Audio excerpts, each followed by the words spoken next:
Sex. We can't live without it. In fact, we wouldn't even be around if our parents hadn't done it. As you know, the bodies of men and women are physically designed to mate, to reproduce, to have babies.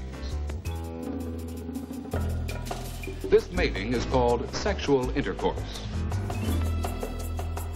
But Americans in particular have had a complicated relationship with it. For generations, we never talked about it. Perhaps it was our Puritan sex is evil roots, but I wanted to know for sure. So we advertised and found dozens of people to interview about sex to find subjects to participate in an in-depth study.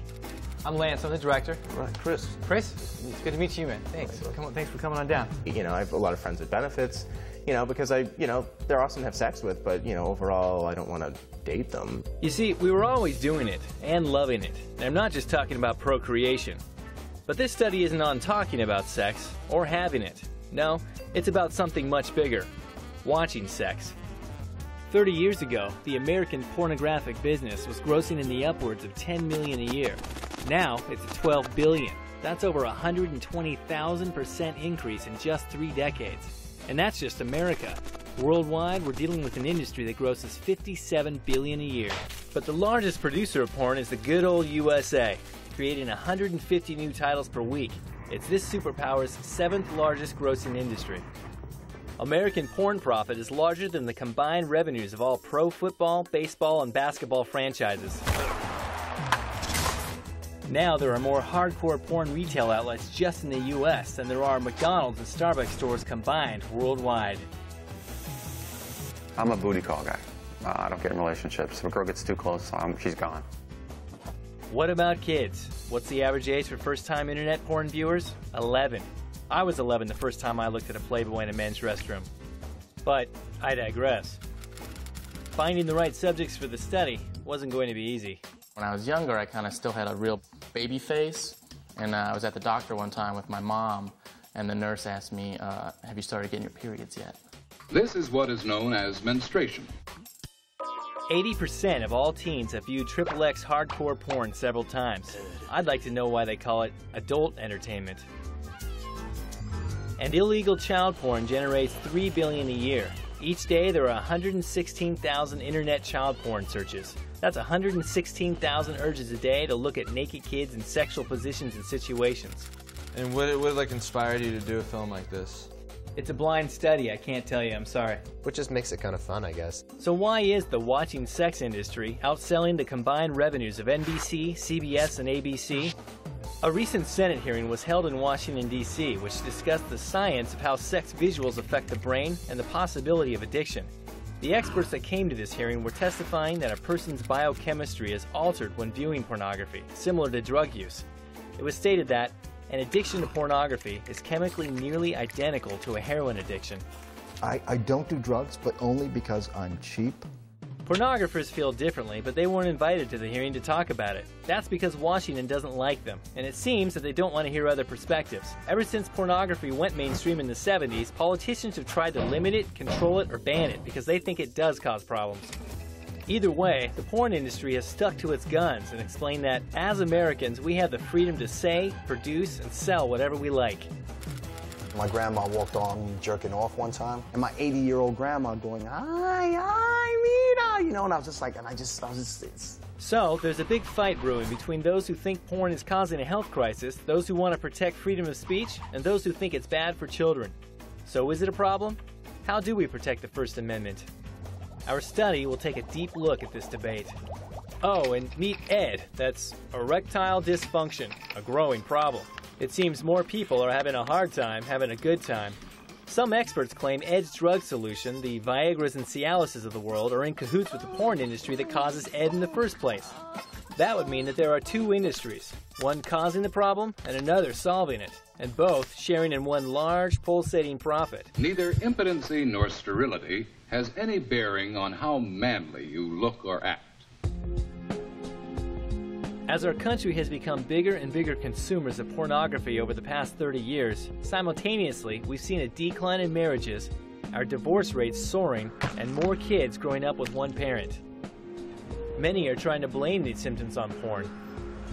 Porn is nothing but a sadistic, devilish thing. I'm sure guys use it that can't get laid.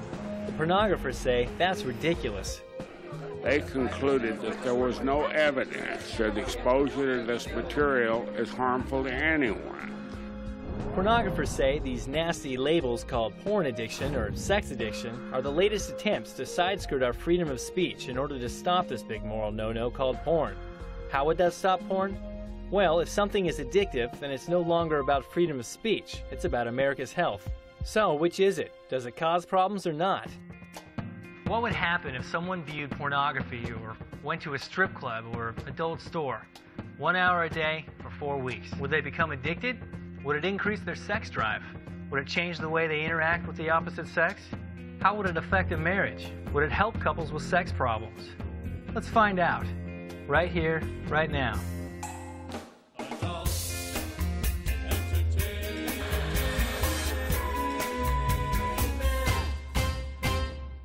Back in 1984, a study on pornography was done by the Annenberg School of Communications. They exposed 300 willing subjects to a massive exposure of explicit writings, photographs, and motion pictures. Through extensive surveys, scientists measured behavior and attitudinal changes. This inspired us to conduct a current version of this study on our own, but we needed to find willing subjects. How you doing? Good, I'm Lance. Kenny. Kenny? Good to meet you, man. In 1984, they didn't have DVDs or the internet, as hard as it is to believe. And with those inventions came a skyrocketing accessibility to porn. So we upgraded our study with the types of media and amounts of exposure to account for this new era. 3 days a week, he'd be viewing 1 hour of explicit films. Cool. 2 days a week, surfing the internet on explicit websites. 1 day a week, visiting a gentleman's club and or a bookstore of some sort. And then 1 day a week viewing explicit magazines. And that goes on for about 30 days. Dr. Neil Malamuth at UCLA was one of 4 university researchers who gave us advice on how to set up this study. He recommended setting up a blind study so our subjects wouldn't know what the study was about, so they wouldn't base their survey answers on opinions, but on actual experiences. Basically a smokescreen. We can't tell you any sort of bias or non-bias that we have for it, or what they're actually measuring or why they're measuring it until after the experiment. So, I invented the fictitious Fortin National Study Foundation, a group of unknown scientists conducting a study on media. I came up with the name Fortin from a psychiatrist in a movie. We decided to follow one single man and one married couple. Why such a small test group? Only 3 people. Because Cal State University is simultaneously conducting a similar study off camera with 100 people. We'll check in with them later. Each chosen subject will fill out an 88-question survey based on the original study. They believe the experiment is generally studying 4 tracks of media: family, romantic, sports, and pornography. They think they've been randomly selected for the porn track. It doesn't bug me. I'm not into it myself. You know, so I wouldn't be running around with a blow-up doll on a Saturday. The questions will measure political, moral, and social views, current behavior, relational beliefs about dating, marriage, sex, masturbation, that sort of thing. The married subjects will fill out an additional marriage and relationship survey. I think before we came, I was like, what is this? Is this corrupt? Are you really thinking about this, Brian? So that was me, you know, just being protective and stuff. But no, after speaking with you, I feel much better. All subjects will fill out the surveys before the study begins, at day 30, which is the end of all required activity, and again at day 60. The first 30 days they will participate in the activities. The second 30 days they won't do anything except fill out the same survey to see what happens when they don't view porn. A baseline. Least excited about probably would be Debbie saying, well, did you have fun at the Gentleman's Club? You know? The entire study will be based on the subject's consent. They are not required to participate, and they fully know in advance that they will be viewing pornography and adult entertainment, and they can drop out at any time. It sounds like fun.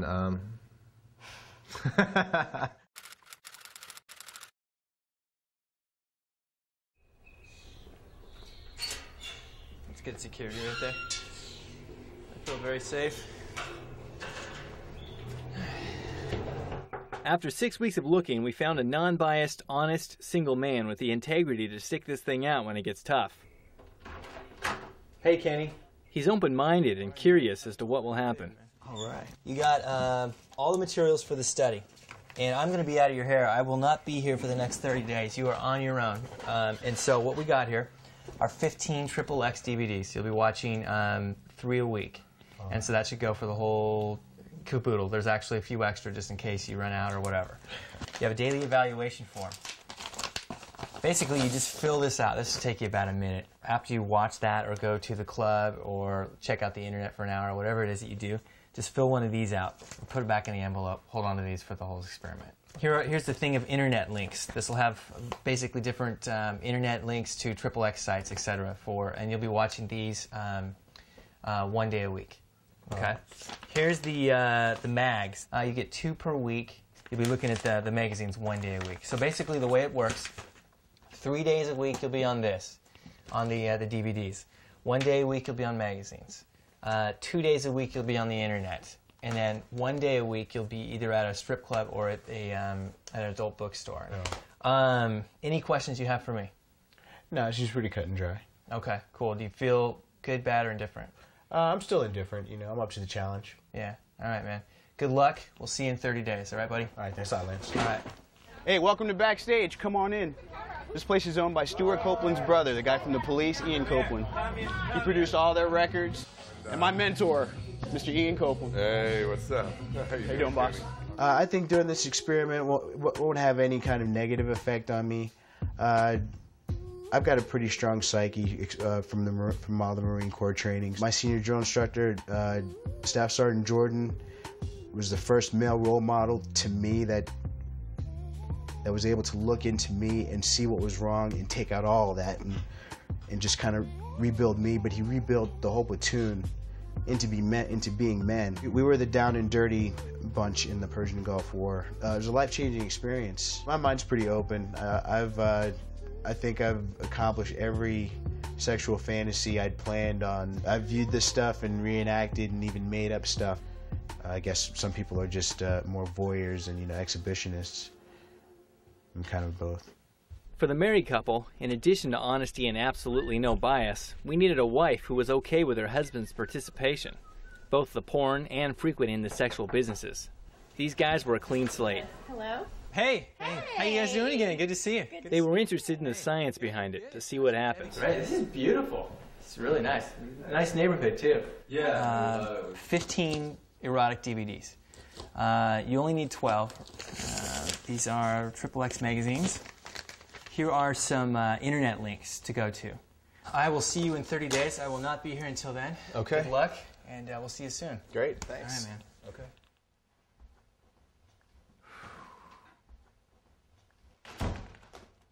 Joshua and Debbie are one of those rare couples that met when they were really young and fell head over heels in love. And the rest is history.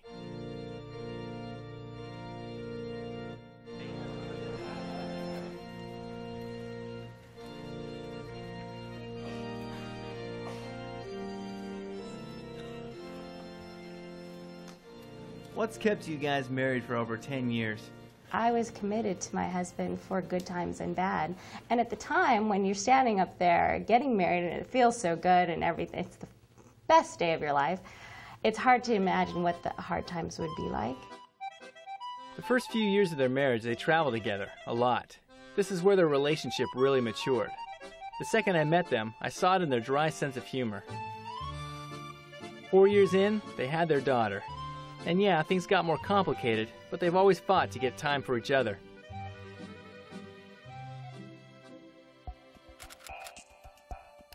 Kenny's never really been a porn guy. He was more into live relationships with girls he meets at underground clubs where things get pretty crazy. According to his surveys, all that's behind him.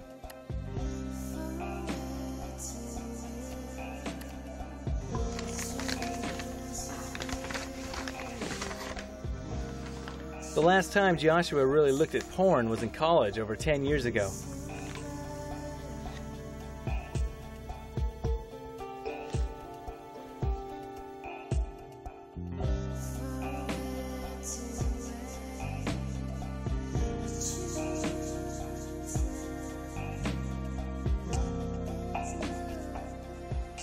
So, can viewing porn heavily for 4 weeks cause some sort of addiction? Now that the study has started, I decided to find out how experts all over the country answer that question.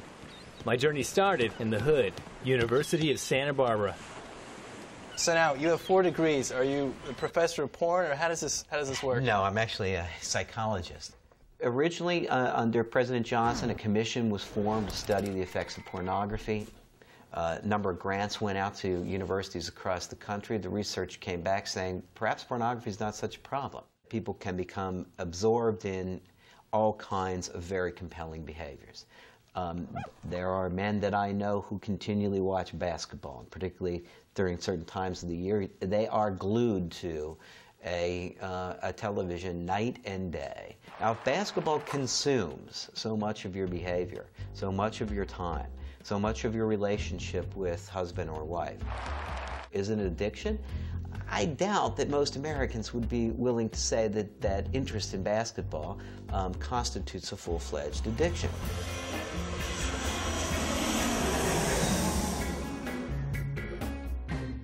Kids are watching basketball and they play basketball. If kids are watching sex and they have sex, there's a big difference. And if Mr. Linz doesn't understand there's a difference between kids having sex and kids playing basketball, then he has a problem. I don't know anybody got a disease from playing basketball. And I don't know anybody who made someone pregnant from playing basketball. Dr. Reisman, why were you chosen to speak before the U.S. Senate in 2004 on brain activity and pornography? Well, because they were familiar with my groundbreaking research on that. The pornographers, including Larry Flynn, have all said that there has been no tests or no report that has ever proven that porn is a problem for people, including the Lyndon Johnson report of the 70s. Well, that report of the 70s didn't say that at all, as a matter of fact. They just only reported the parts that said that there wasn't a problem. The functional magnetic imagery now has completely disproven that. Mike Newman. How you doing? Hey, man, good to meet you. All right, good to meet Thanks you. for coming out, man. Mike has been in the mental health field for 17 years. He's a licensed marriage and family therapist in Los Angeles and the head of Kaiser's Addiction Center. Let's see if you got some game. All right, I'm going to drive on you. He's an addiction expert, and he says there's a big difference between an obsession with watching or playing basketball, you know, a sports fan, and an obsession with pornography. But why? Real work is involved. I mean, if I played 14 hours of basketball, you know, chances are I'd be talking and relating with real people. I'd be following rules of a game. I think the big difference with pornography is it's a fantasy way of getting your reward centers to trigger off, and you don't have to do any work. So it's a cheap way of short-circuiting your reward system in your brain. So what I'm hearing is that basketball is completely harmless. Porn, on the other hand, the jury's still out. I decided to meet Dr. Layden, one of the other experts who testified at the recent Senate hearing on porn. If you compare the brain response of a non-addict looking at pornographic imagery, it duplicates the brain response of a cocaine addict looking at people taking cocaine. It's not that everybody who watches pornography is going to become a rapist or somebody who commits incest. Some of them may just be sexual harassers on their job. Some of them just might find it difficult to be respectful toward women and only think of women in terms of how big their breasts are. Back in LA, I wanted to hear from two more experts about our study. First stop, Tim Conley, head of Adult Video News, the CNN of the porn industry. AVN is arguably the central nervous system of the whole industry. There is no record ever of anyone watching pornography and then turning around and doing something harmful to another human being. As we see what takes place in the pornography, then a short space later, we see it in law enforcement reports in the real world. So, two conflicting opinions, one from a Department of Justice investigator and another from a seasoned porn industry exec. I'm shocked. Let's dig deeper. Joe Dallas is a national speaker on porn's effects, also an author and counselor. For over 17 years, I have sat in this office and worked with women and men who are in crisis over the use of pornography. Now, almost to a person, they began using this product for private enjoyment. They enjoyed looking at the beautiful bodies. They enjoyed the thrill of the voyeur. They enjoyed the somewhat forbidden aspect of the experience. They relied on it as a masturbation aid. In some cases, they even began to rely on it as a marital aid. And then things got out of hand. Well, this raises more questions. Is sex addiction real? Can anyone become addicted to porn if they view it long enough? And then what are the signs of it? Can you get it from saliva? Those sort of things. I went to meet Michael Castleman. He used to work for Playboy responding to readers' sex questions. And he recently wrote a book called Great Sex. I'm not a big fan of the concept of sex addiction. I think there are a small, tiny fraction of people who can be compulsive. And what did my friend Dr. Linz think? The conception is that pornography is addictive, that it changes the brain in some fundamental way, like a drug changes the brain. And as a result, we no longer have to talk about the regulation of pornography as speech. We can talk about it as a public health problem. What that means is that Congress and others can begin to legislate on the basis of public health and not have to deal with this messy thing called the First Amendment. So to call it addiction is not technically as something that most people would accept. So what he's saying is Congress and the conservatives came up with the label sex addiction to bypass the First Amendment to regulate porn. It was time to meet Rob Weiss, Clinical Director of the Sexual Recovery Institute. So how does this place exist if there is no sexual addiction problem? Well, I think there's a big sexual addiction problem. We've never had problems with people calling and asking for help. So you're not bankrupt? We have a waiting list. 100 and some odd guys come in every week for group treatment, individual treatment. And over a year, we probably treat 12 to 1,500 guys. Sex Addicts Anonymous, a national 12-step program, was formed in 1977. To present, it's grown 800%.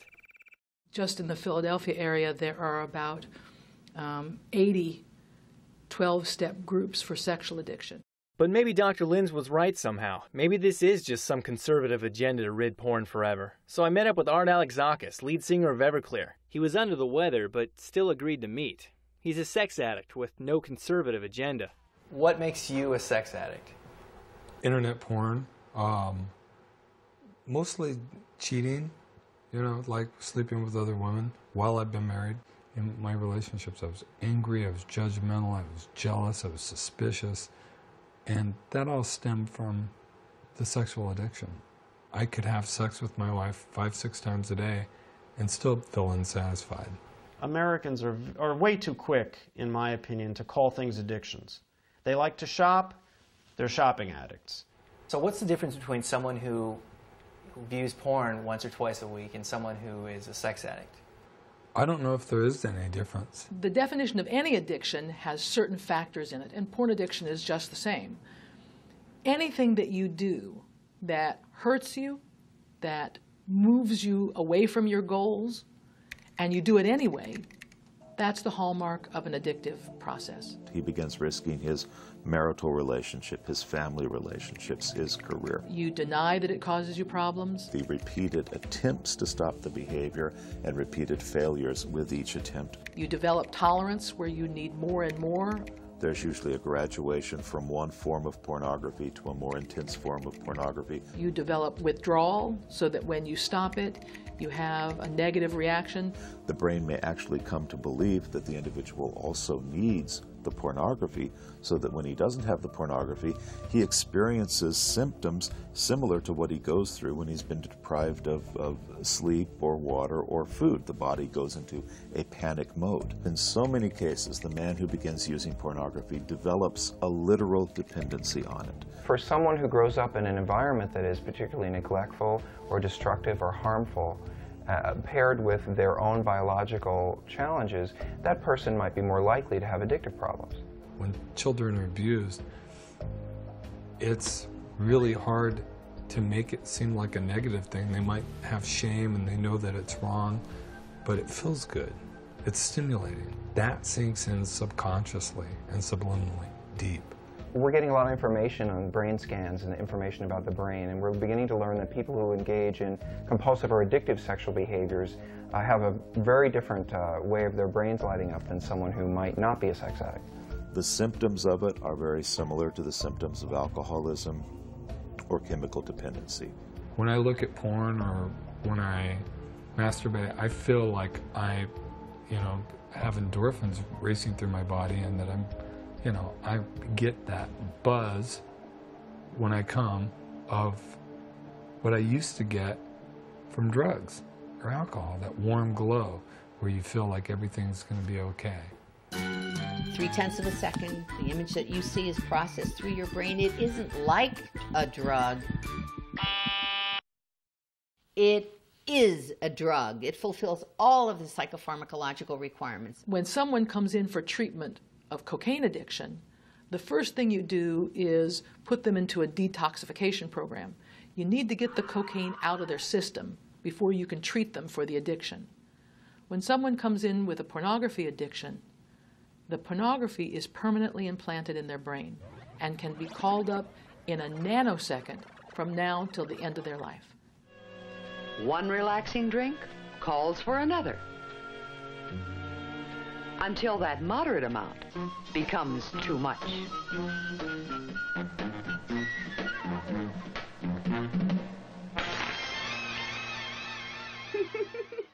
I was eager to check in on the study, but first I was trying to hear more from the pornographers, and the perfect candidate called me back.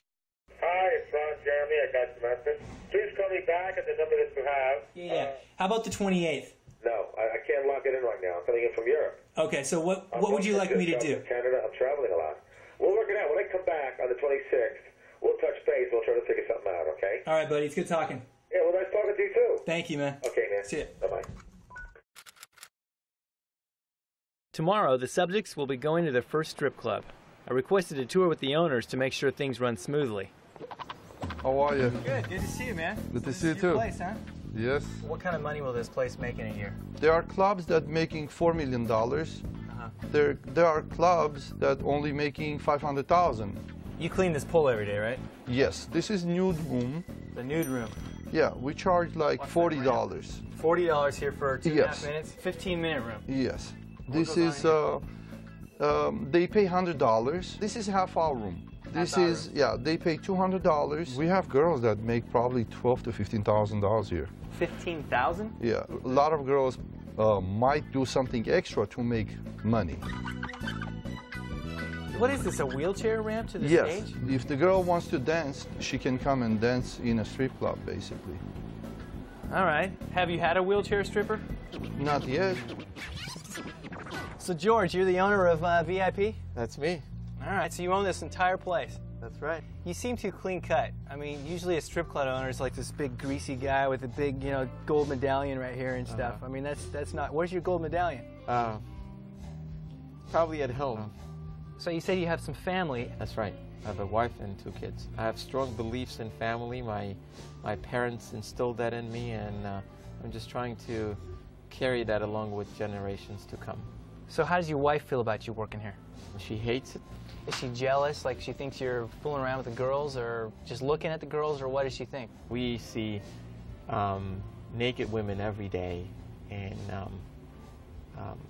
she might think that maybe they look better than her, but there's no way I'm going to change my love and feelings towards her. I have a Christian Catholic background, and if I was living probably 30, 40 years ago, I probably would have seen this as wrong to do it. So what has changed in the last 30 to 40 years? And Duncan's horses. A thing most strange and certain. Beauteous and swift, the minions of their race turned wild in nature, broke their stalls, flung out, contending against all obedience as they would make war with mankind. But you've done your quota. You don't have to come to Macbeth anymore, if you don't want to. No, I want to. I want to come one more time. You do? Yeah, but you said it like you didn't want me to. Well, I'm kind of done with it, like with Mr. Roberts. After playing that second-tier level role for 2 weeks, I'm like, okay. I know, but your role in Macbeth is better than your role in Mr. Roberts. No, it is. It is. No, I'll go one more time when Sandy and Karen go. Okay. I have that competitive thing to make sure I go to more shows than any other spouse.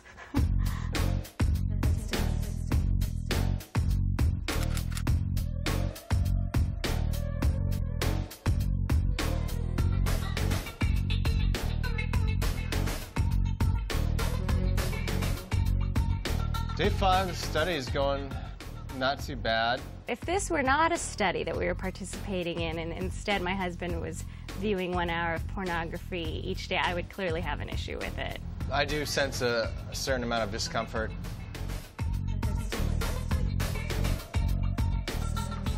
It's a very strange one-way scenario in which one person is trying to seduct the other and the other one just kind of is a non-participant.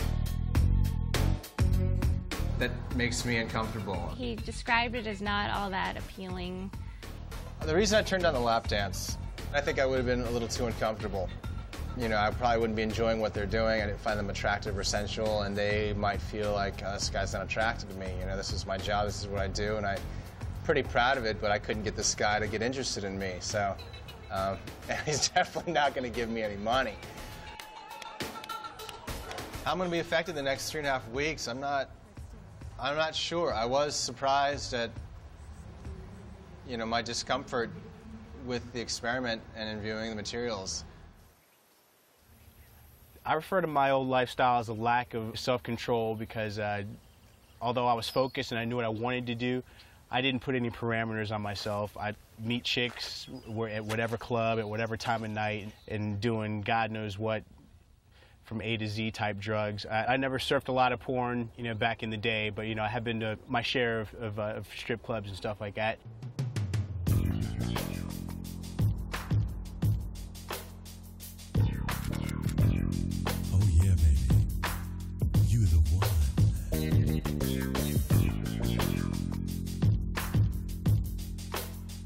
The girls were hot. They looked good. Soft and warm. Girls with oversized chests. I'm not really into that. I mean, I am into my girl-on-girl thing when it comes to photos and stuff, but girls with just, their boobs are just too big or too much cellulite. Oh yeah, baby. Right now, the way it's been affecting me, I look at women totally different. Wow, she's hot. Got a nice rack, got a nice booty. She looks good.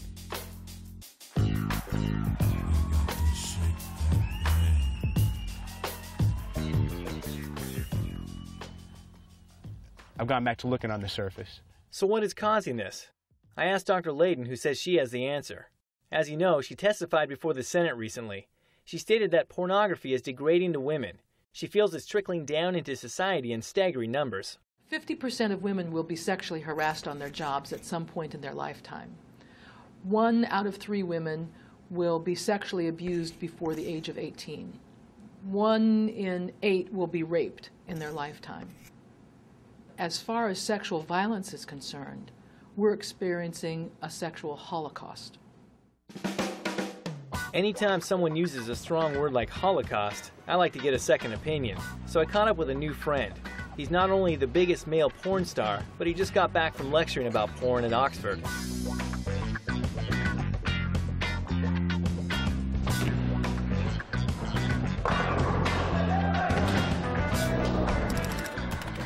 They want to do those degrading things on screen? What's degrading? I've been in about almost 2,000 films, been in business 26 years.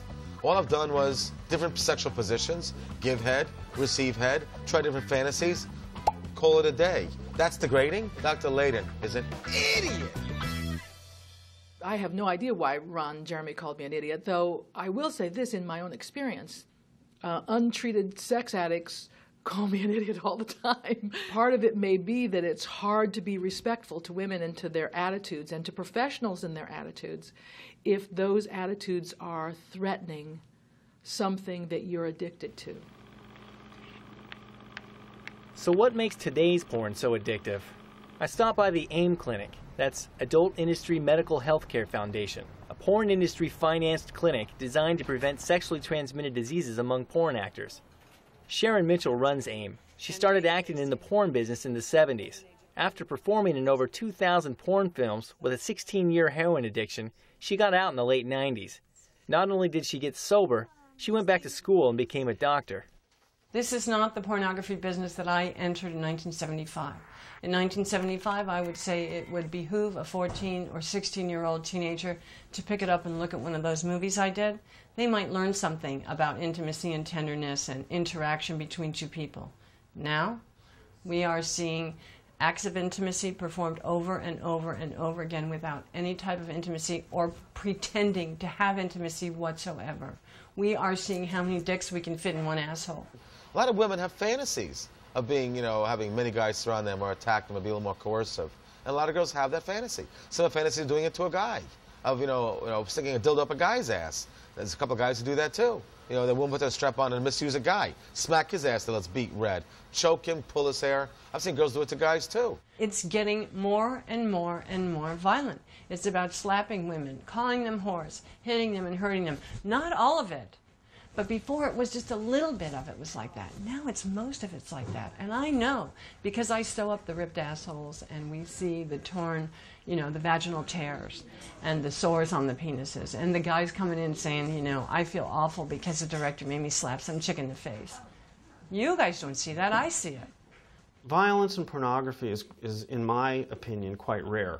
If Sharon is sewing people up and actually healing people who are hurt on sets, that's a problem.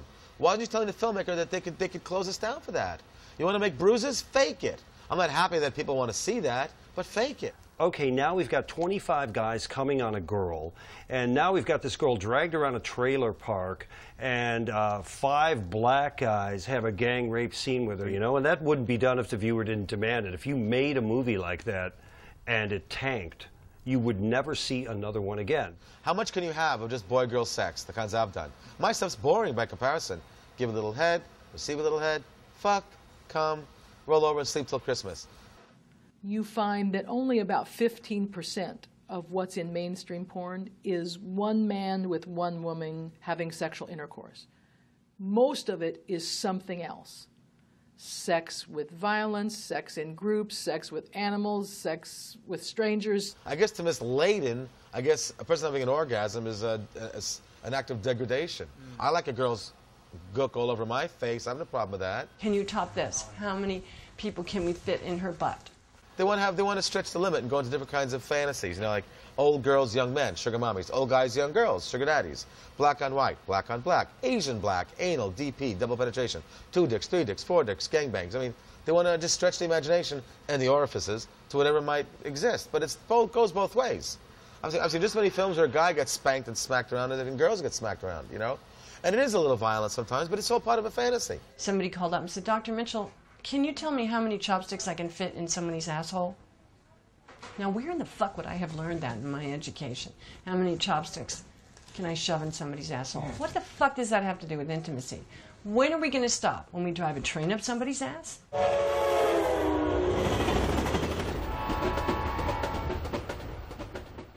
Perhaps the schools should be putting pornography into some sort of sexual context for children, students, and others that are grappling with the aspects of or grappling with a relationship for the first time.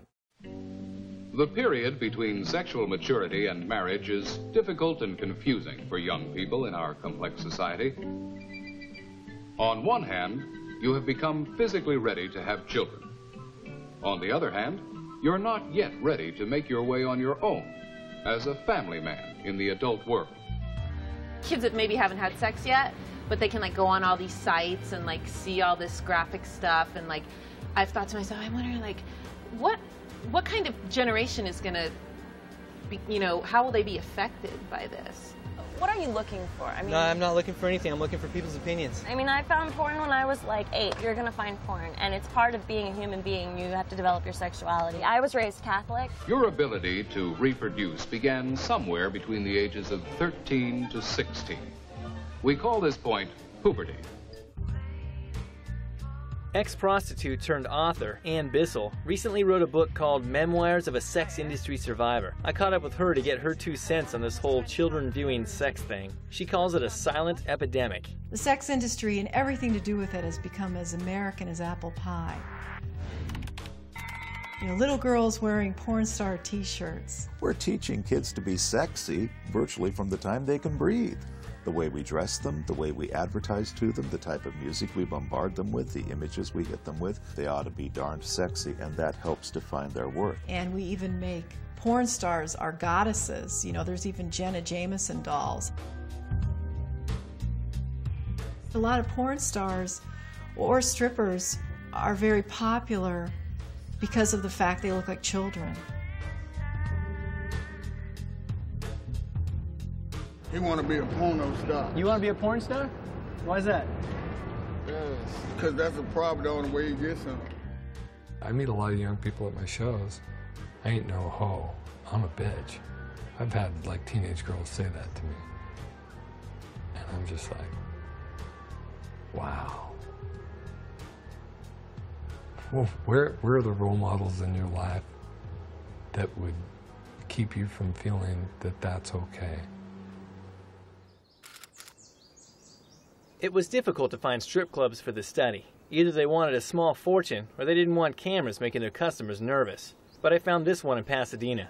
Hey, you Emery? Yeah. Hey, Lance Tracy. Lance, come on in, man. Good to see you, man. Good to meet you, yeah. Emery had the enthusiasm of Walt Disney. It's actually owned by a Mormon family. Really? Yes, it's been in their family since 1914. So you lease this building from a Mormon family? Yes, I lease the building and the property. Okay. And we've had the same sort of conversations you and I have had. What do they think? They think it's a wonderful thing. This is a totally new, different kind of carpet that they just engineered, right? It gets stains. You know what we do? Pour water on it and suck it off. How many cameras do you have in the whole place? I will have 28 cameras. And what's the purpose of them? Just to make sure everything goes smooth, see what's going on, make sure that there's nothing weird happening. There's prostitution going on all over the place. Here, no? Well, in either case, this place will do just fine.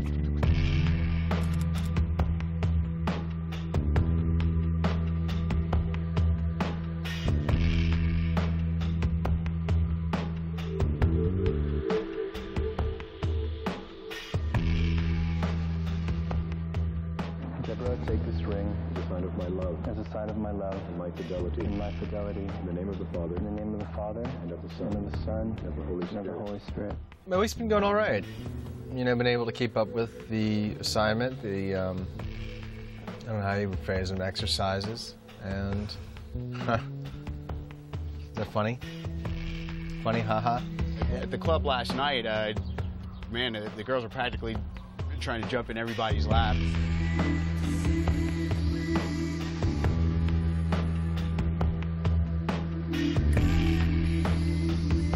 Do I watch? I feel guilty watching. Should I be watching? I don't know.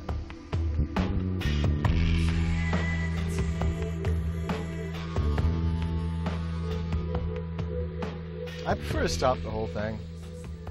Participating in this activity has been really positive for me. I think last night was probably the most comfortable I felt.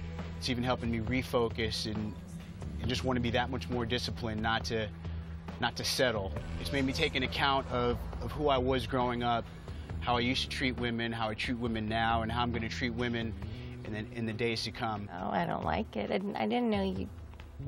I thought that you didn't have the lap dance kind of stuff.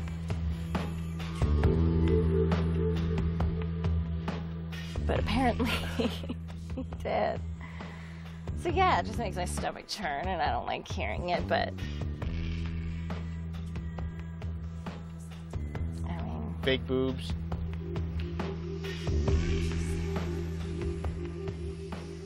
I stopped masturbating just out of self-control. It's in training in the martial arts, that's one of your greatest disciplines is self-control, being able to not let your thoughts consume you so much, you know, you got to go to the, you know. I've got a lot of self-control. That stuff, it's arousing, and then it goes back, you know, I come back to my place. I come back to my peaceful place. I've seen the lesbian porn, the girls that got the dildos, like 6, 7 of them, and they're all doing each other. It looks like a big puzzle. I was lucky to be in one threesome in my life. I'm sure it'll probably never happen again, but I'll always have the experience and I'll always be able to remember it. And, you know, being able to watch, I can say, hey, you know, I've been there. That's not what I was expecting. You know, the smell and the warmth and the closeness, and but also in the back of my mind, there's my wife with her arms crossed, tapping her foot, burning a hole in the back of my head. It shouldn't be, it's not okay because you might get caught, or I disapprove of it, or the wife disapproves. It's not, I think a lot of women think that the man himself should think that that's not okay. It made me feel close with the person. It'd be fun to have you dance like that.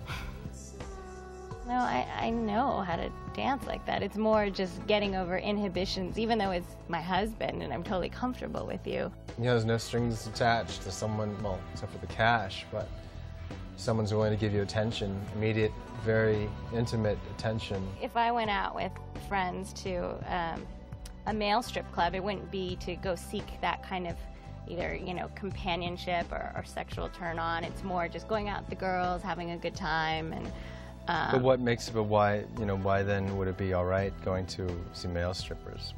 How does that? Well, they do these great dance routines and stuff, and so it's part of, that's why I could relate. No, but that's why I could relate. You're good for the art, the dance routines. Why don't you go to Disney on Ice? When she stopped dancing and we started talking, I was genuinely interested in who she was and what she had to say, not so much because we had gotten so close.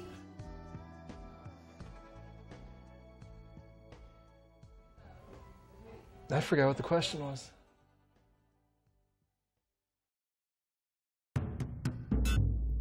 Pornography has been around since man has known how to draw on cave walls.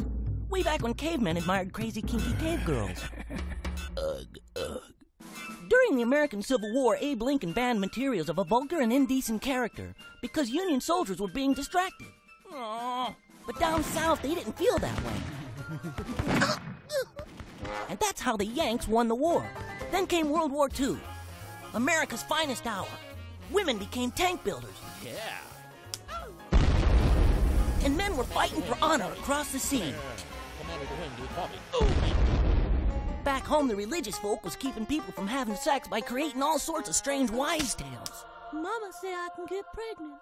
In 1948, the scientist named Alfred Kinsey came out with a sex behavior books based on interviewing darn near every person in the US of A, including prisoners and pedophiles and small children. How often do you masturbate? Huh? This would set America's sex problems straight. In the name of science and ethics, Kinsey himself had lots of rah-rah with the male staff, and there was lots of wife swapping going on. And that's how he became the forefather of modern sex education. A few years later, a young man named Hef jumped on the Kinsey sex bandwagon because he wanted to make it with the ladies. So he made a magazine with some nudie pictures of Marilyn Monroe, and it was a gas. Men went crazy and bought every copy there was.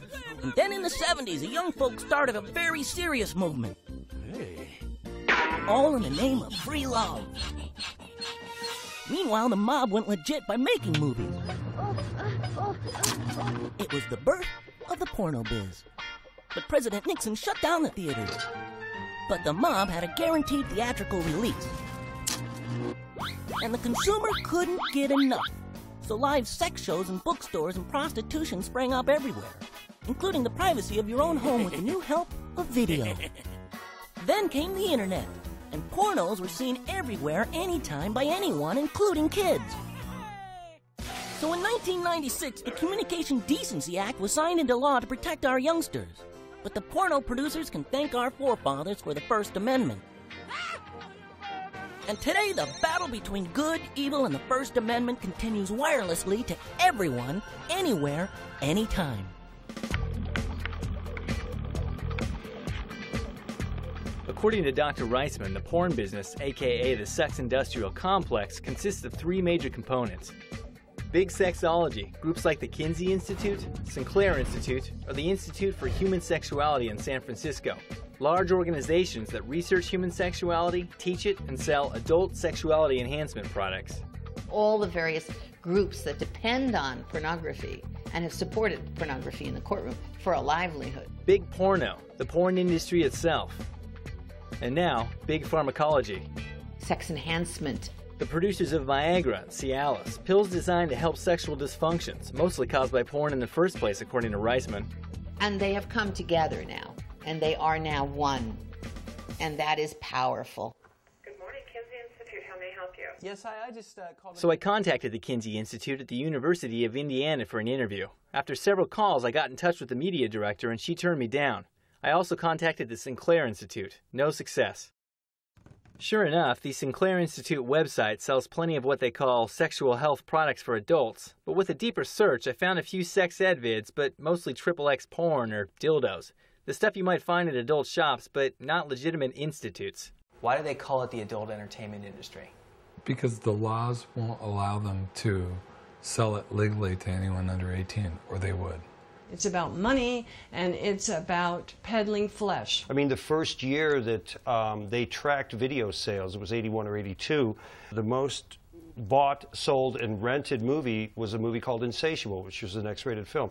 Not the most watched and bought and rented adult film. It was overall.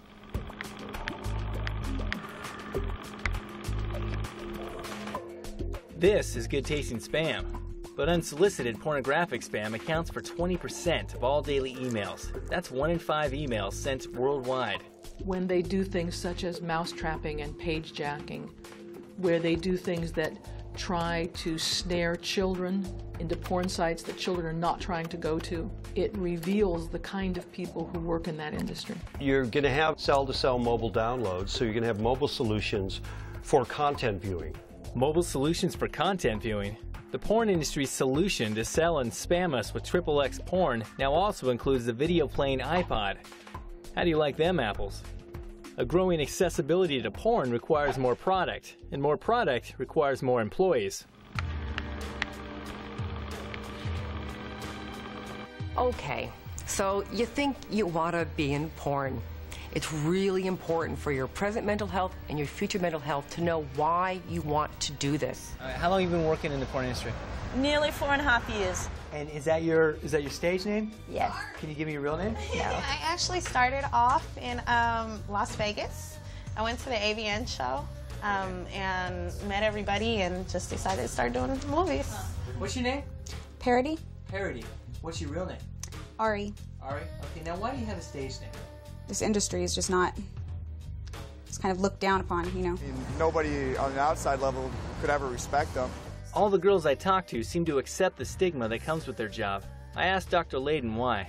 65 to 85% of the women who perform in the sex industry are women who were sexually abused as children. It's devastating. According to Tim Conley at Adult Video News, it's not just women.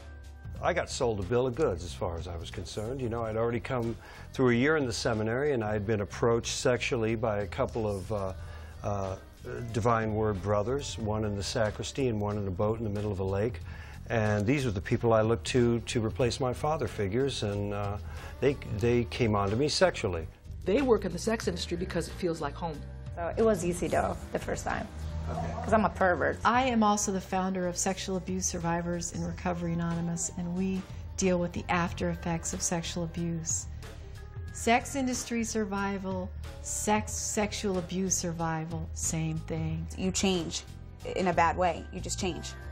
It changes the person and their attitude, and it's ugly.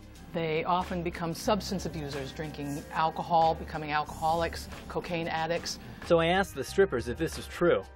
I need to be a little buzzed. I need to have a couple drinks. Why is that? To get me, relaxed. When's the last call? Because I need to get my last couple drinks in. I can still see straight. Right. It just, because it gets overwhelming. It really does.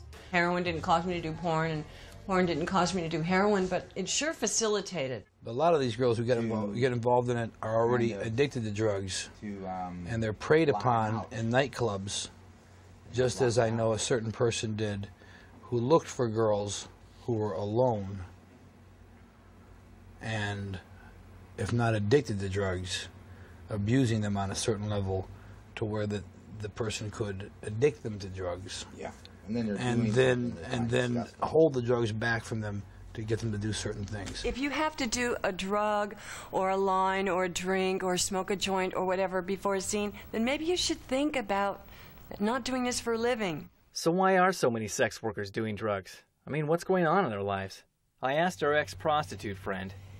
If you're not with somebody that you care about and you have to have sex with them, it changes you psychologically forever. But usually you're trained for it because you've already been broken down in your family system. Sex with different people is just, we're doctors of sex. We go fuck, we take the money, and we come back home. I don't have any emotions attached, in the movies. Intercourse is called the Marriage Act. It should properly be reserved for expressing love in your marriage and for creating children. Well, I love what I do. I'm a sexual person, so I find it a lot of fun. I haven't found a whole lot of cons yet. Guys come in here expecting, I'm gonna get laid. And I'm like, listen, buddy, I'm somebody's daughter, I'm somebody's sister, I'm somebody's girlfriend. Hell, I could be the mother of someone's child. Do not in any way disrespect me because you wouldn't do your sister that way. But guys don't see it that way. I mean, your out like general, opinion on guys is gonna change, and not in a good way. It's very, very difficult to have a relationship in porn. I mean, you wake up one day next to someone and you say, "Oh, hi, honey, I'm going to work today. I'm going to have sex with 1 girl, 2 guys, and 6 rhesus monkeys, but it's you that I love, and what did you want me to pick up for dinner?" But there has to be an upside, so I asked Ron, the 26-year veteran. It's been a great way for girls who have not had great educations to make big bucks. The money. If it's a single girl scene, you get paid one amount, which is, I guess, from what I hear, about $400. If you add another girl in there, it's probably $600. If you add a guy in, it's about $800. Then if it's anal sex, you're going to add on another few $100s. Then if it's, you add more people, it's, 1,000 or up. So it's really like a menu. Do you want a career out of it, you think? I'm young, so... She had just finished having sex in her first porn movie that day. Do you want your wife, your sister, your daughter, your mother to be a stripper, a prostitute, a porn model, a porn star? 100% of the men you ask that question to say no. So I did. I asked every sex worker and manager I spoke with. It's the hardest question they could ask. You bastard. No, absolutely not. No. If you're comfortable being on screen, if you're comfortable with having people be in your crotch and being with multiple partners and things like that, I think if you are comfortable and you're safe, I think there's absolutely nothing wrong with it. And go for it. That's what America is. Another problem of uncontrolled sexual relations is venereal disease. Having an STD is not punishment or something to use a judgment against another person. It's just an STD. In your new occupation as an adult entertainer, it's an occupational hazard. We put our lives in danger every time we do it. If the spinal cord is attacked, the victim becomes crippled. And you can get STDs other places than your genitals. The brain, insanity. Isn't AIM all a Band-Aid for a bigger philosophical or moral question about why are these guys doing this in the first place? Could be. Sometimes I feel like that. Sometimes I wake up and I think, what the fuck am I doing? Am I fattening people up for the kill? I want to say it's possible for a girl to walk into a club and walk out being the same person, but I think that very few people can do that. I almost want to say it kills your soul. So we're on our way over to Kenny's right now. It's sort of a surprise visit. He knows we're coming, but he thinks it's because we're picking up some photographs of his. I haven't seen him in about 17 days, but I've been reviewing his footage. And what I'm finding is that there's a discrepancy between his entrance survey, which said he masturbates several times a month, and what he said on camera, which was that he doesn't masturbate at all. I could care less if he masturbates or not, but what I want to know is if he's telling the truth or not, and if he's still on the bandwagon here of the study, so to speak. Kenny, hey buddy, how are you, man? Good to see you again. It's been a long time. First of all, do you have the daily media surveys from caught up for today, till today? Yes, I do, as a matter of fact. Great. Can I have them? Sure. Fort Review Board found a discrepancy in your entrance survey and in your interview the other day. They have several questions which measure validity of answers. They read in your entrance survey that you masturbate several times per month. That's what you said in your entrance survey. But you told the interviewer the other day that you don't masturbate at all, that it's a form of discipline for you to do your martial arts. So have you or have you not masturbated since the study began 17 days ago? No, I haven't. I'm trying to figure out where did I say that I masturbated? In the entrance survey, apparently, I haven't seen it, but in the entrance survey, it said that you checked several times per month. Oh, okay, all right. I know. In the survey. I mean, I thought when I was answering the survey, like when I did masturbate. I was answering when I did. It's not that I masturbate now, but when you would ask the question, when I did. I don't think they care about if you masturbate or not. That's not the point. They're seeing a discrepancy between that, and they want to make sure that you're being completely honest. Okay. Because if you're not being completely honest, No, absolutely. No, I'm being completely honest. But I think, upon reading the question, I'm thinking, when I did masturbate, it was I'd masturbate so many times. I think I was answering honestly for when I did masturbate. When was the last time then? Oh wow, it's been a while. Like, it's been several years. in describing your latest strip club experience the other night with your friend, you said, quote, "I finally felt a warm reciprocation." You were referring to the women. So did you legitimately feel a warm reciprocation from these women? Like you kind of let go of the fact that you're paying them and you felt like, hey, these are legitimate girls that really want you? And yeah. Okay. Last week at one of the strip clubs, a Fortin Foundation member noticed that you purchased 2 lap dances with your own money before filming for the movie. This was beyond the parameters and requirements of the study. However, in one of the earlier interviews, you mentioned that you no longer spend your own money on sexual behavior because you're focusing your talents on your career. Mm-hmm. I'm enjoying the moment. Okay. You know. All right. You're doing more than the study requires? Well, yeah, because it's a lot of stuff. So, you know, I mean, in order for me to give an honest critique, you know, I'd have to go back and look at some stuff. Only 34 more questions to go, by the way. Oh, that's cool. Great. I'm kidding. I'm kidding. Well, that was certainly cleared up. But just in case, we put him on a daily accountability watch. So now I'm on my way over to Joshua and Debbie's house. There's a few things we need to clear up. At this point, the study doesn't seem to be fully working because they're disconnecting it from real life. He's doing his activity. She's saying, well, it's just an activity for a study, therefore I'm not really affected by it. If that's the case, if it's legitimately they're not affected by it, that's fine. But if it's because she's saying, well, it's just a study, we need to clear that up. And then secondly, I want to know why Joshua was so vague the other day in describing his lap dance experience to his wife. Is it because he's just sort of a vague guy? Or is it because this stuff started to affect his openness and honesty in his marriage? We have a contingency plan, and we'll find out right now. Greetings. Joshua, your doorbell sounds like an air raid, man. It's awful. Have you had sex since the study started? Yes. Okay. Yes. Is this more or less often than you had prior to the study? More. More? Same. I think it's coincidence. I've been feeling closer with my wife. Okay. I don't know if it has anything to do with the study or not. I mean, he's been more attentive to me, but not in a sexual way. To be honest, I did enjoy the way the women moved at the Topless Club. And, you know, that's one of the ways I asked if she'd like to try and learn how to dance or how to move. Sometimes it's uncomfortable when you're doing it for your spouse. Something like that can seem very silly. Because you are trying to arouse or impress, and so there's a lot more feelings wrapped into it when a wife performs to her husband. I feel like it's almost easier to be the paid dancer. This is a DVD. Okay. On that DVD is 8 minutes of raw footage of you at the strip club the other night. Okay. Yeah, the review board is giving you the choice to either watch that DVD today alone or with Debbie, and they want to give you the decision. It's 8 minutes. Okay. But it would be today. All right. What? Would you want me to tell you my decision? I would watch it alone. You'd rather watch it alone? Mm-hmm. Okay.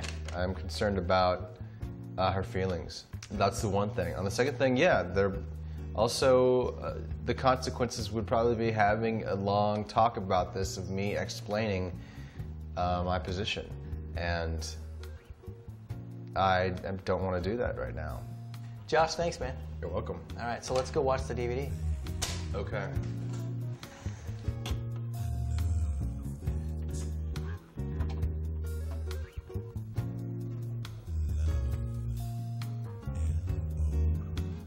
No, I think it's kind of cool. Were you enjoying it there? I'm sorry? Were you enjoying it there? I mean, yeah, there's obviously points I'm enjoying it, and there's points where I think I'm uncomfortable. That's a great, thank you for freezing that frame. That looks very nice. It looks like you were high there. Oh, man.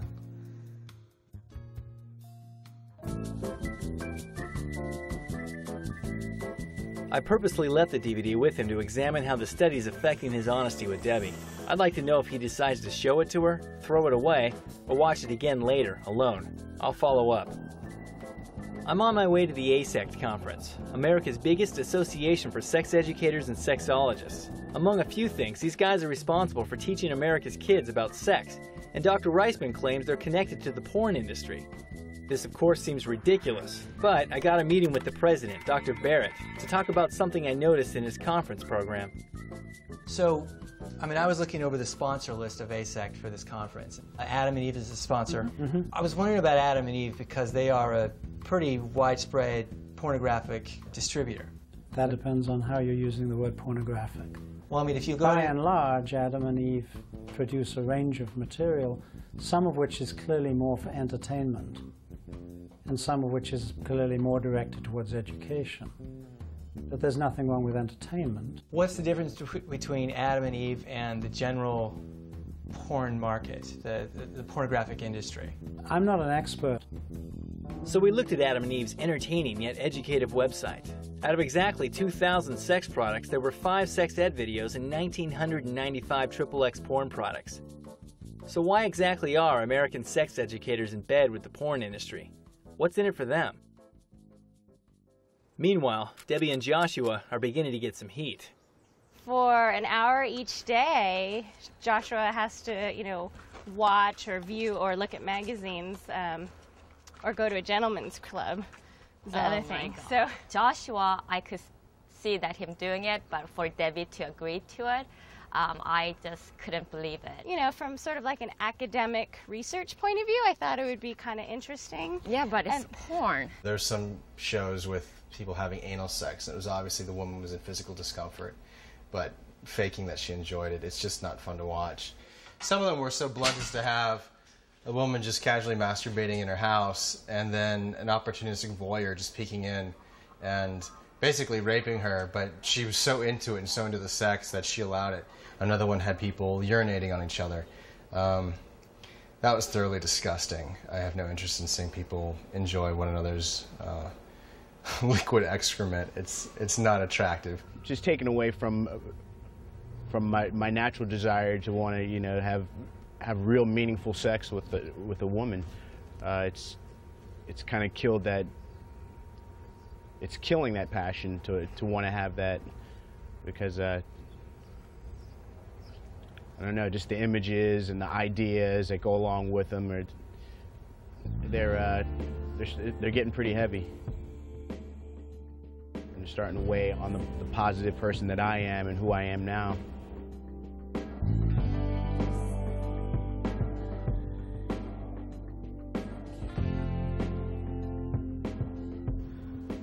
I don't feel it should be outlawed, but I do feel it's gotten out of hand.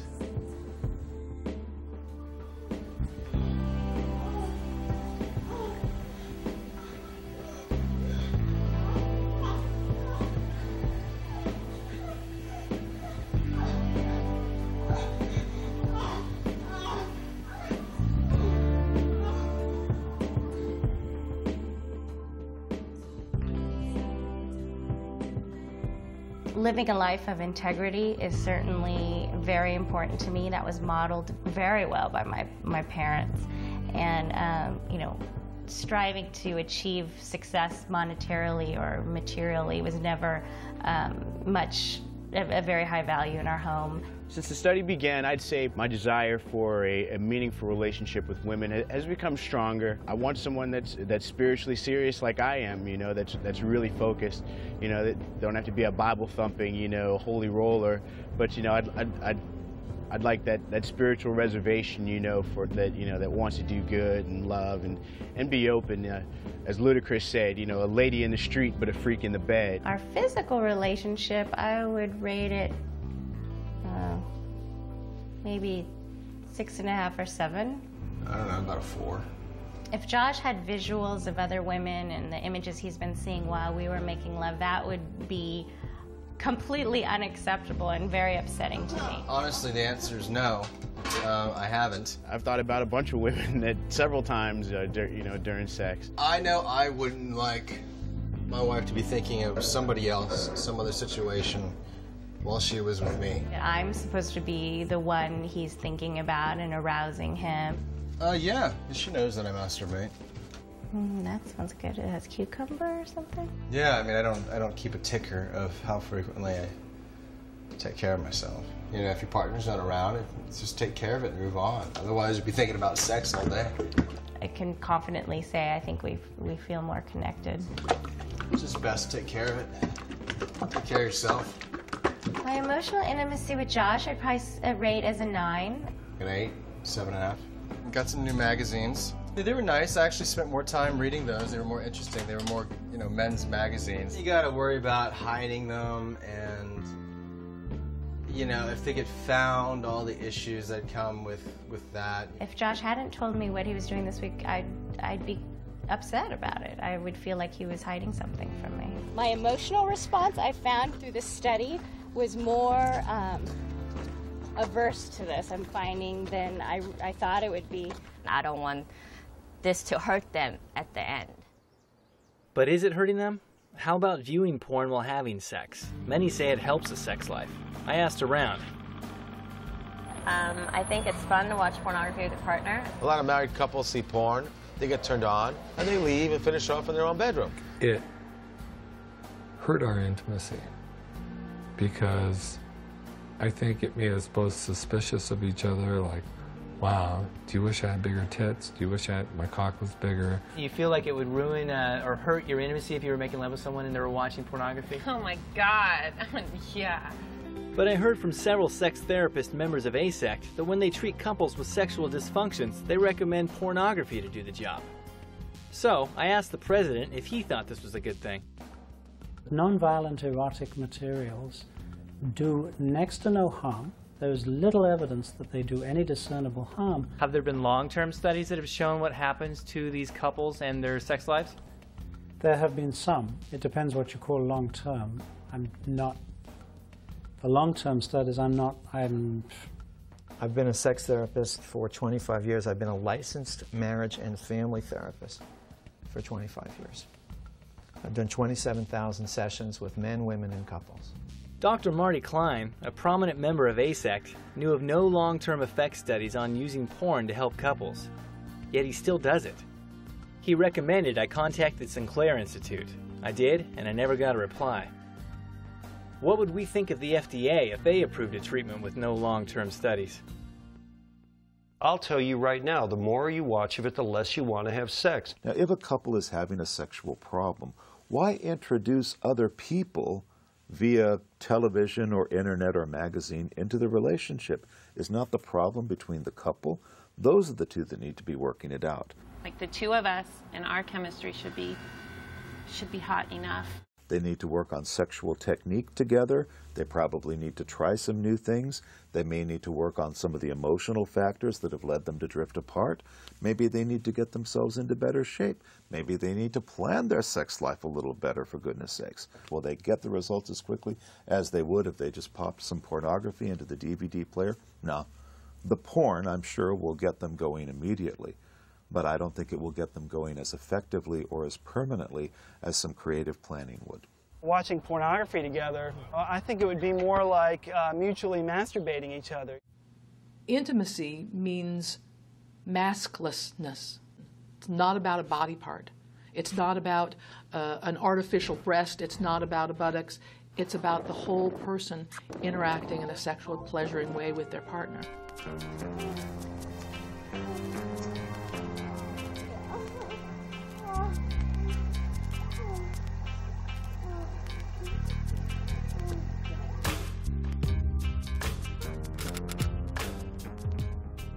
He just seemed dirty to me. He, finished his 1 hour and then came to bed and we were reading or something, and I just had this weird sense like, you're just dirty right now and you need to go purge yourself, like, either physically by having a shower or, basically that's what it felt like. He needed to go take a shower as a result of him viewing pornography, and that hadn't happened at this point in the study.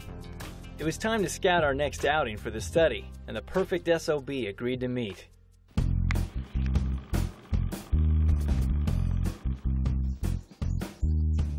SOBs are growing in numbers. In the San Fernando Valley, it seems like there's an SOB on every street corner, just hanging out, calling your name, like this one. Oh, Elizabeth. Hi. Hey, I'm Lance. Hi, Lance. The National Law Center did a study on SOBs in 32 cities and found that they cause quite a ruckus with the law. What are your services? What do you do? Well, as you can see, this is the store, and it's an adult store. We have all of the toys, videos, magazines, clothing, lingerie for the women, and lubes and so forth. It's what any adult store would sell. For instance, in Indianapolis, crime went up 23% in study areas where SOBs formed. You know, sexually oriented businesses. Men come in here, do they buy the lingerie for the women? They buy it for themselves, too.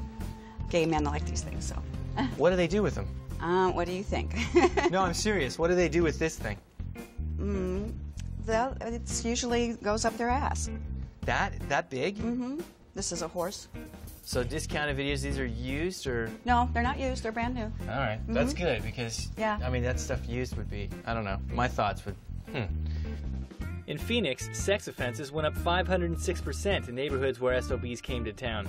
Well, let me give you a tour of the back. It's right. private nude entertainment. It's all completely private rooms, one-on-one with our models, which we call fantasy guides. Sort of like Mr. Rourke, except different. And these are the basic rooms. The basic show is a 20-minute show, and it's $40, and the girls work on tips. Girls work on tips. Right. So the guy can get him in here, he'll sit down and make himself comfortable, and she'll get nude right in front of him. She'll be all over him, depending on how much he tips. What does he do? He'll gratify himself. What do you do here? Well, what we would do is we would probably attach one of this, like this is attached here. All right. And we would attach you to the cross, this way, okay, and down here, okay, and flog you, whip you, Or the girls get whipped as well. Right, right. And there are panic alarm buttons in all the rooms. I see. So if she felt in fear for her life, she could hit the button and bells and whistles will go off. In Cleveland, there were only 14 robberies in an area with 13,000 people, yet no SOBs. In another area with just 5 sexually oriented businesses, there were 136 robberies. And this is the jail for humiliation. If we do use it, it's a guy usually just wants to be spit on. He'll be naked in here, and we'll have people, the girls will walk by and spit on him and just call him dirty names, whatever. Sort of like the 7th grade. So are crime neighborhoods attracting SOBs, or are SOBs causing crime? Probably a little of both, but with the internet, one could argue that SOBs are in every home. So how much does a place like this make a year?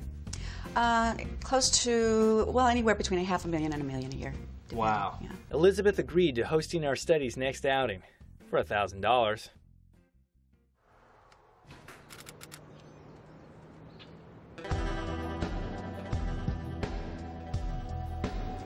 What the?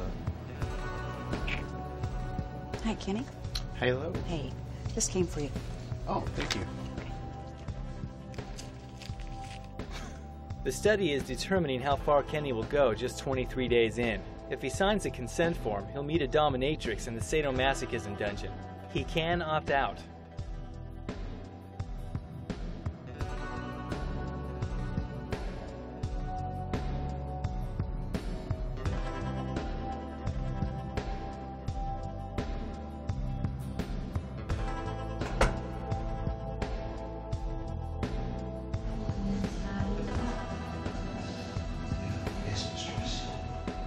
Mistress Lynn tied me up and gave me a spanking and put the dog leash on me and walked me around, put some nipple clamps on.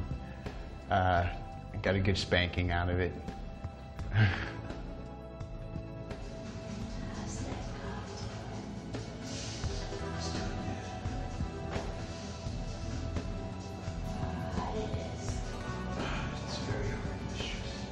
I'm not gonna lie, I had a hard on I could probably lace cement with. I had my pants down around my ankles, had my shirt off. She was dressed in some real tight, leathery, skimpy outfit.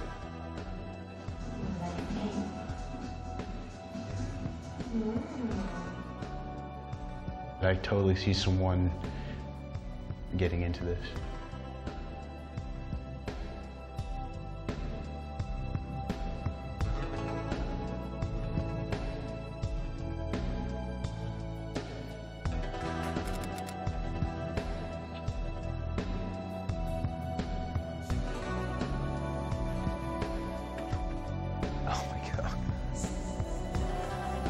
It's the wrong wrong section for me.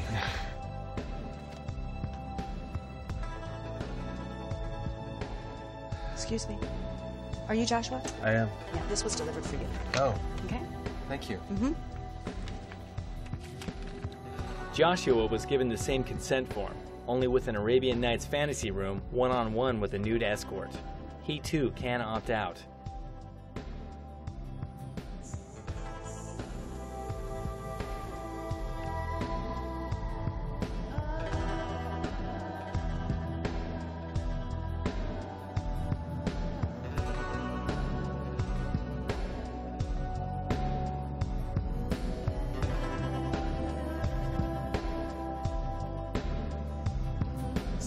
This young woman brought me into this room.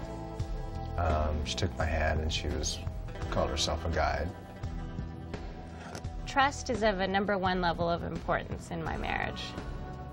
Well, I do like to look at beautiful women, absolutely, when it's interactive like that, when there's a person in the room.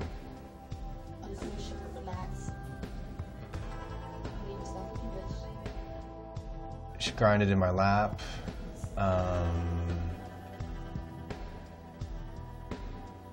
Amazingly, mostly guided against my groin with her legs or with her lap or with her stomach.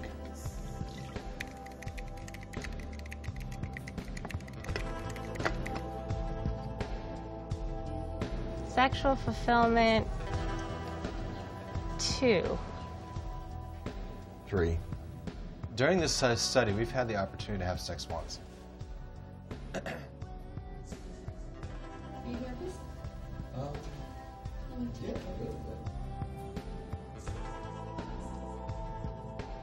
Our schedule is just so completely off that we just don't have time to get alone time together. If I had to guess how often he masturbates, I'd probably guess between every other day or once a day. If you are so consumed with masturbation that you are unable to function sexually with your lover or not interested in having sex with your lover, well then I'd say you've got a relationship issue that should be addressed. The reason I masturbate, even though my wife is everything I need sexually, I enjoy it. That takes me no time at all. Openness and honesty, a 1. 1. Right now? Yeah. I'm fine. Stripping ounces and stare at each other. And then I feel much more comfortable. I took off my shirt. Did you take off your pants? No. No, I wouldn't do that. Just too uncomfortable. I think I can get down into my underwear. You think you can? That's about as far as I can go. I think if Joshua lied, it would certainly lean more towards protecting my feelings, but I couldn't know potentially that I guess it could happen also to avoid certain consequences. You know, she would kill me if she saw this, basically.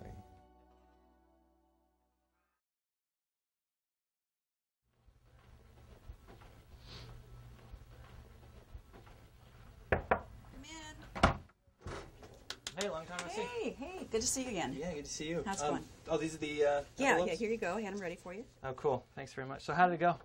Oh, I think it went real well. I think both of the men had a good time. Cool. Especially the married one, yeah. But What do you mean? everything went the way it was supposed to. Well, he did what every customer does here. You know, he made himself comfortable. Comfortable. What do you mean? Well, he didn't take care of himself, pleasure himself in any way, but he did. He took his shirt off and his pants in and made himself a little bit more comfortable in the room. Wait a minute, he took off his pants as well? Uh-huh. Not his underwear. Kept his underwear on, but yeah. Well, how do you know for sure? Well, because we have peepholes on the doors. What would make an intelligent married man go from feeling uncomfortable looking at porn and turning down a simple lap dance to just 20 days later involving himself in what some call softcore prostitution? Yes, hi. Can I have Senator Brownback's office?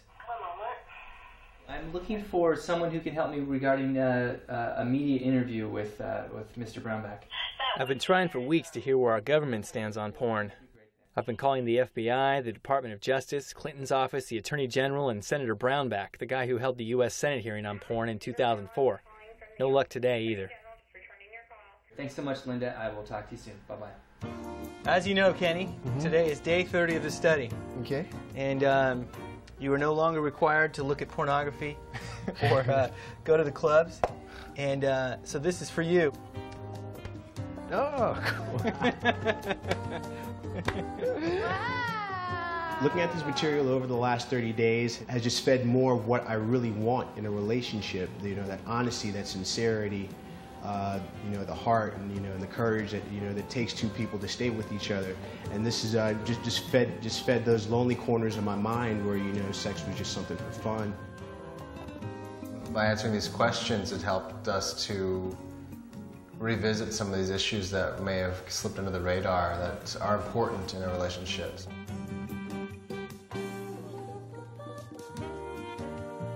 It probably gave us an opportunity to talk through issues. Just as it opened up the doors of positivity, the negative stuff started to flow out. You know, what do you fantasize about? Are you fantasizing about other people? I still feel the same way I do about women. They've never been an object to me. I know in my friends and my family, especially, they see me, they see a light. I feel like if she was secure enough with us, then these things, this pornography that I'm viewing, would have less of an effect on her. I don't know. For me specifically, it's had little or no effect. For my relationship with my wife, it's affected her, and therefore it's affected me in our marriage because it's made her upset. So you say it's been arousing. Have you masturbated since the study started 30 days ago? No. I've got so much more self-control than that. Self-control is just the level above where you don't have to succumb to, to a desire or a picture or a fantasy. Trick candles. If Joshua masturbated using the images he had seen in the pornography or the images that he'd actually viewed live, it would hurt me. It would really hurt. Having that knowledge would just hurt me more than anything. It just, I know he loves me, but that would just, it just really hurt, and he knows that.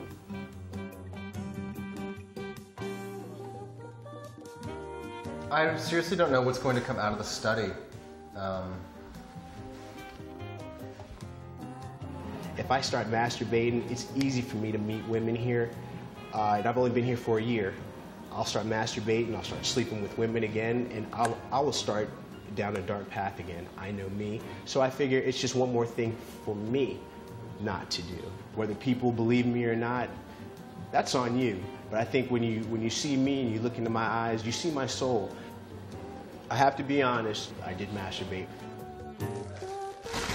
It's a basketball, nice. Now tell me the significance of the basketball. Oh, basketball, yeah. I have not shown my wife the DVD of my night at the strip club. Why not? That would be a bad idea.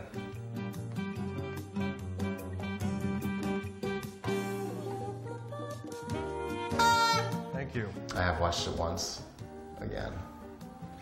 Yeah, I wanted to see if I could see what the girl looked like a little bit better, see if she could dance. Is there anything that you've lied about in any of these interviews? Yeah, there's one thing. Off camera, Joshua was honest about what happened in the fantasy room. I don't know. We just got off the phone. He was defensive. He was very frustrated, mildly angry, feeling that that shoot last week did not go well. That I suspect it's because he, quote unquote, confessed to masturbation or whatever on camera, and I don't think he liked doing that. It seems that it's getting difficult for Joshua and Kenny to tell the truth about their more intimate behavior. Makes sense, right? But it also makes sense that, over time, it could spawn a habit of cover-up for someone. I mean, who wants to talk about this stuff? Speaking of which, I've been trying to talk with Republican Senator Brownback for a month, the guy who headed the hearing on porn. No return calls. You'd think out of responsibility to Americans he would want to tell us why he called the hearing, what he learned, and what he intends to do with it. So, I paid him a visit. He's a bit busy. I'll wait. Is Brown back in today? No, he's actually in Kansas. Okay. Is there anything we can take, any souvenirs? I'm a big fan of Senator Brownback. Are these trading cards? What are these? Yeah. Well, I never did get any answers from the good bull riding senator, but I sure would like some. Senator Brownback of Kansas, not for sale, not even for rent. Excuse me, senators? Senators, can I speak with you for a minute? It's about pornography. I tried the FBI next. We tried all week to get a meeting with an agent that actually investigates child porn. He called us back, but didn't meet. However, I did meet involuntarily with FBI security for 10 minutes. Thanks. I also tried to meet with a prosecuting attorney from the Department of Justice who is specialized in illicit material cases. Listen, if we could meet at some point, even out of your office somewhere, that would be fantastic. He wanted to help, but the DOJ itself didn't want anything to do with us. Let's see if Hillary Clinton wants to talk about pornography. We had several calls into Hillary's office. Her assistants were entertaining the idea of a meeting. As you may recall, the senator is a bit of an expert on the effects of illicit behavior. Her main assistant was out sick, so I was assured to return a call. But if we could get, 10 minutes with her at some point. So she's not available. Okay, what about New York? What about DC? Any time really. Next month or so. So she's not available in New York or DC. For how long? You're saying forever? It was time to say goodbye to Washington. After 4 weeks of trying to get their input, it occurred to me that politicians consider the subject a hot potato, and it's back in our hands. And that's why we're doing this study. It's day 50, the control period. For 20 days, Joshua and Kenny have not been required to view explicit materials. The list of questions you were asking me, if I jerked off to any of the material, yeah, all right. Yeah. So what if I do? Big deal. So what if anybody does? So that is kind of interesting that it had been years before the study that I had actually really looked at pornography, and now that the study's over, I would say I guess I have been affected because I, did try to access it a couple times since the study ended, and I'm no longer required to watch it. Compared to what I thought at the beginning of the study, it did affect me more than I thought it would. Are you glad you participated in the study? No. Yeah, I think I could stop if I wanted to. Do you want to? Yeah, I kind of want to. And sometimes I look, on Blue Fly for clothes. Sometimes I look in Best Buy for electronics. And now I've got porn to kill time, I guess.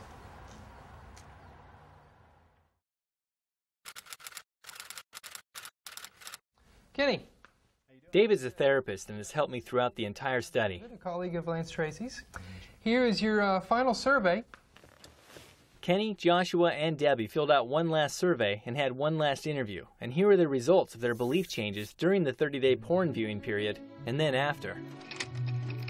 During porn, Kenny strongly believed that all women like forceful sex. After, that belief went away. During porn, Kenny's belief that all women love to sexually turn on men rose drastically. After, well, it shriveled. Are you relieved the study's over? Yeah, I am. During porn, Kenny's belief in the institution of marriage overall was dying. Have you looked at any pornographic images since the end of the study? No. No? They may hear me and say, he's full of shit. You know what I mean? He also suddenly believed he had to orgasm or suffer physical consequences. Like Kenny, Joshua started to believe that all women like forceful sex, but now he still believes it to a lesser degree. I hope I'm some sort of positive example, in a way. Joshua's acceptance of promiscuity went slightly up. After, promiscuity disgusted him. During his porn days, he firmly believed that regular sex is manly. After, that belief plummeted. I came through mostly unaffected, I think. His satisfaction with Debbie's appearance slightly decreased. Then after, he became attracted to her again. I hope that people use it less. Last we talked was day 50, 10 days ago. Has there been any more instances of porn? I'm sure there have been. Yeah. He became dissatisfied in sex with his wife. He also distrusted Debbie during porn. After, that trust was mysteriously regained.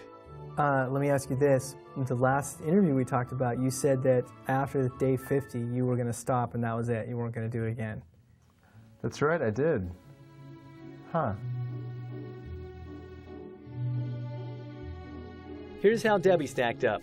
She now strongly believes that consistent sex is not manly. My, views sort of evolved as we went. She firmly disapproves of male promiscuity. Yeah, since the study ended, I've viewed pornography, once or twice. But how does that make you feel as a wife, knowing it wasn't part of the study? That upsets me, and especially because during the study, I thought it was very clear that I didn't want him, Her belief that only Joshua could make her happy went down during his porn viewing period, then stayed down after. What would you hope America learns from watching your personal experience? Why would you choose to do something that's hurting the person you love and just disregard that? And even though she was not the one viewing porn, her sexual satisfaction with Joshua also went down. This is such a short time. I think the effects probably will come later, especially in a long-term marriage relationship. I think things happen more over time.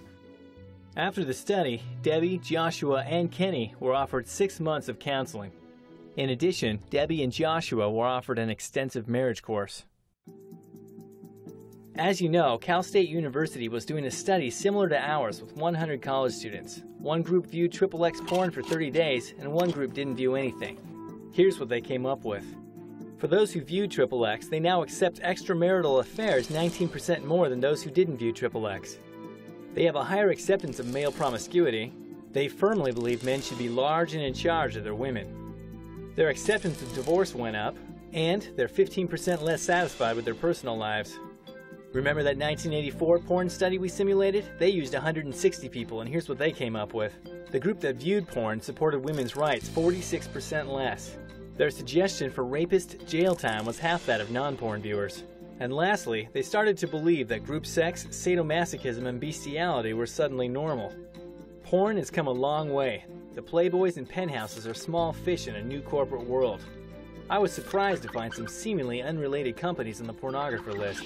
AT&T, for instance, owns a company that does $80 million a year in hardcore porn films. Comcast Cable Company pulls in over $50 million a year in porn. And until recently, a General Motors company was taking in $200 million a year. It made me wonder who else sells it. We made some calls, and here's what we came up with. Amazon.com, eBay, HBO, Showtime, Borders Books, Barnes & Noble, Hollywood Video, 7-Eleven, Conoco, and a bunch of other national retailers. But what about hotel chains that sell it? Marriott, Hyatt, Holiday Inn, Best Western, Choice Hotels, just about every hotel in Las Vegas, and the Hilton. If you could snap your fingers, what would you do to the porn industry? Oh, I'd destroy it. First of all, is that possible, and is that what you really want as an American? The pornography industry in any way, shape, or form that it contributes to the harm to children should not exist. In any way, shape, or form that it contributes to one rape, much less hundreds and thousands every year, should not exist. There are many products on the market today that I morally object to, but because I respect freedom of choice, I want people to be allowed to make the choice for themselves whether or not they want to use those products. I want to have the right, as an American citizen, to choose. Perhaps we should look at the laws. I think 18 is maybe a little too young. I think maybe 21 might be better. I think it either ought to be voted on or perhaps case by case in court cases, but I'm more comfortable with the idea of getting community consensus as to what in a community is found to be objectionable, because communities are different. Will it ever go away? Yes. How? The pornographers have to be prosecuted. The same way that the tobacco industry had to be attacked. In the same way that the black community strategized to overturn Jim Crow laws, a legal group has to begin to strategize to turn things around. Why pick on porn? I think when you have a pleasure-based, potentially addictive substance or experience that you're presenting to people, that you need to be responsible for how it might affect people in a negative way. If you're a purveyor of sexual content, you need to be responsible for the fact that some people have sexual problems. Porn is a fantasy. Pornography is like the chase scenes in action movies. People who watch movies in which people are smoking are more likely to smoke. People who watch movies in which there's violence are more likely to be violent. Why would pornography be different from all these other kinds of movies, which we know change attitudes and change behavior? If you add an orgasm at the end of it, it's even more powerful. It's fantasy, it's not real. I agree with them to this extent. People know that it's fantasy. What I don't agree with them is that somehow fantasy is not potent. I do know when I'm being manipulated, and still I'm manipulated. Most people watching television understand that advertising is fantasy, and yet the advertising industry spends billions of dollars on their little one-minute movies to convince people to have an attitude toward their product and a behavior toward their product that they want. It's all part of the world of fantasy. But no one, not even Ron in his world of fantasy, will deny that porn is America's #1 sex educator, and that's changing our outlook on sex and relationships forever. George, I think it's about time you and I had ourselves a little talk. You know, about the birds and the bees, the facts of life. Where are we educating our youth for sex? We are not. We are now in this righteous bullshit, you know, right-wing America where we can't talk about anything. So left to anyone's devices, they're going to go to a corner store and pick up, you know, 21 dicks in a big black ass, you know, and think that that's a normal sex life. And that's a shame.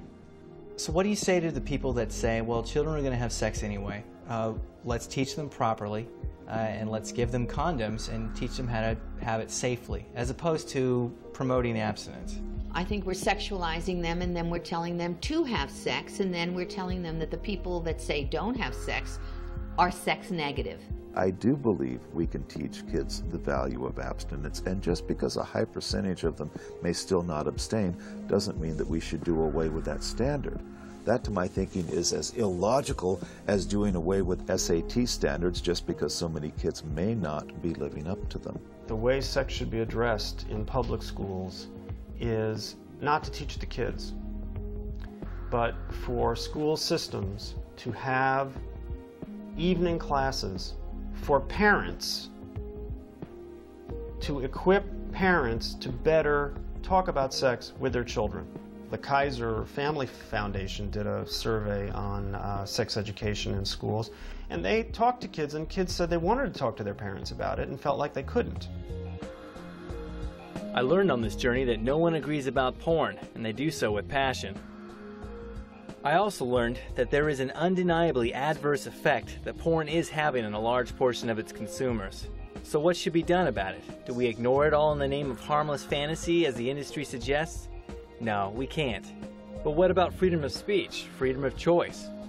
Well, just like the tobacco and alcohol industries, there will always be a debate. So like those industries, let's tax porn's profit and do some good, like pay for legitimate sex education and finance sexual recovery groups. Use a little bit of that $57 billion to turn this issue around. The porn industry and its huge affiliates need to take some responsibility. But if I were a pornographer, I wouldn't pay squat without a little nudge. That's where our government comes in. You know, the one passing the hot potato. If it's not our bull-riding senator from Kansas, then someone else needs to take the bull by the horns. In the meantime, here's a profound question. Porn is causing an effect, and yet there's an unprecedented, ever-growing demand. It's running through our very veins. But why? Every product fills a need of some sort. Deep down, when no one is around, and they're left alone to their thoughts, what's the porn viewer's real need? Maybe that's the question we should ask ourselves. Perhaps that's how we begin.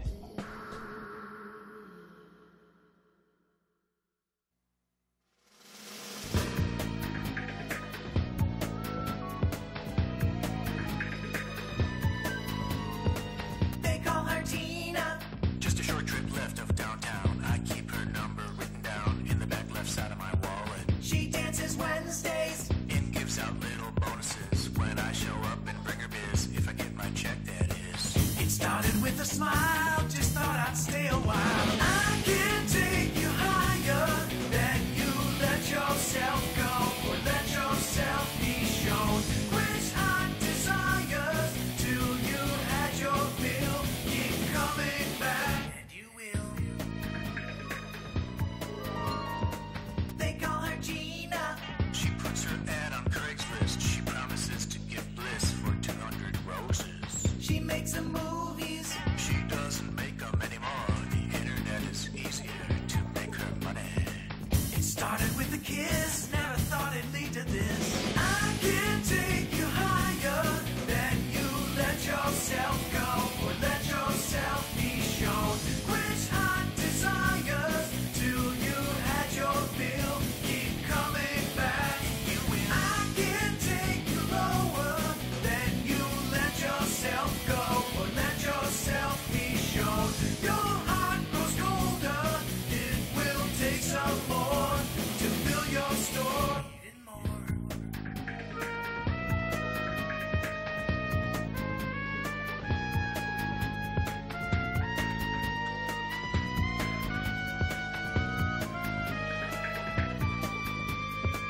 It started with a smile, just thought I'd stay a while. I can take you higher than you let yourself go, or let yourself be shown.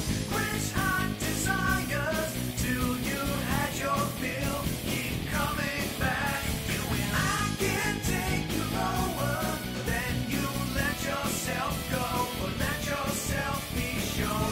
Your heart grows colder, it will take some more to fill your store. And I'm gonna tell you this, don't change none of my words because I can find you.